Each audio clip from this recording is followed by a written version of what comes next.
As you can see, it's leaking, but it's much less visible. So now I have to apply this thing. It's been there, so like this, no pressure, just leave it like this, and let's see how it looks from inside right now.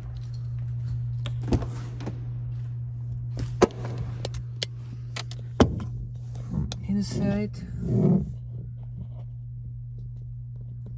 as you can see, that looks much better when it used to be. It's really hard to get it in focus, but let me try. So it's really good, but let's wait for an hour or so and let it dry, and let's see the result.